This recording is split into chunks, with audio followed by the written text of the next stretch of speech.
Hai Insantani, bertemu dengan saya di segmen perdana dari Sophia Menanam, salah satu segmen terbaru nih dari YouTube Balai Pelatihan Pertanian Jambi yang akan berbagi ilmu-ilmu, tips and trik seputar dunia pertanian yang tentunya nantinya bakal sangat berguna nih untuk Insantani sekalian.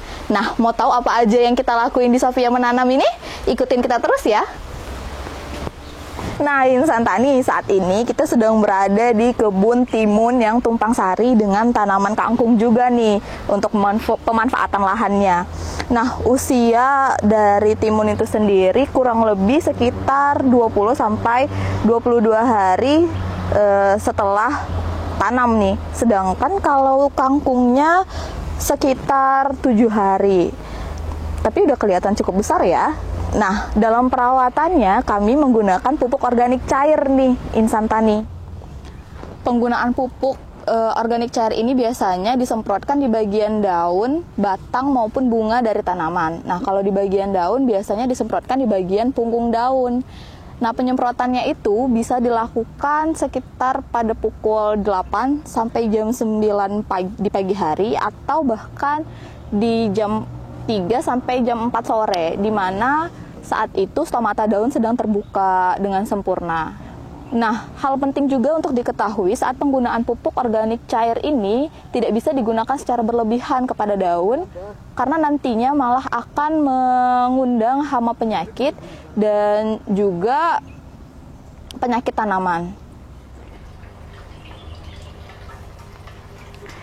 Nah, Insantani, biasanya nih penggunaan pupuk organik cair ini bukanlah sebagai pupuk utama dalam bercocok tanam.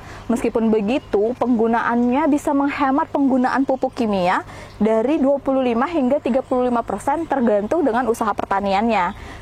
Tapi untuk sayur-sayuran bahkan bisa menghemat hingga 50% penggunaan pupuk kimia nih. Nah, Insantani lihat subur kan tanamannya?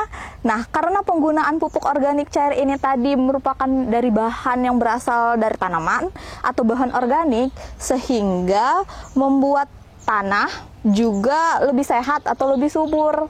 Karena penggunaan pupuk organik cair tadi tidak meninggalkan residu kimia pada tanah.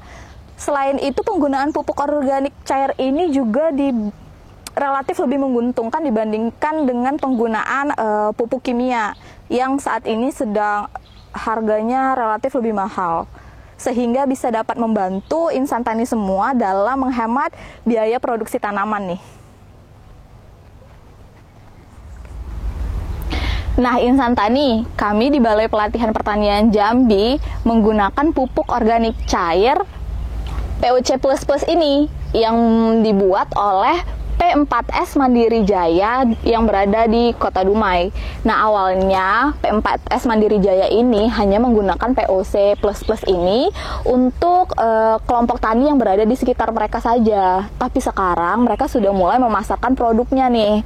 Nah, jika Insantani semua ingin tahu gimana cara pembuatannya, bahan-bahan apa aja yang perlu untuk membuat POC++ ini, atau bahkan jika Insantani pengen memesan POC++ ini nih untuk kebutuhan Insantani sekalian, Insantani bisa langsung tuh kunjungin channel YouTube mereka di Petani Milenial Riau. Nah, Insantani, sepertinya sampai situ dulu perjumpaan kita di segmen perdana kali ini. Sampai ketemu lagi ya di segmen Sophia Menanam selanjutnya. Dah.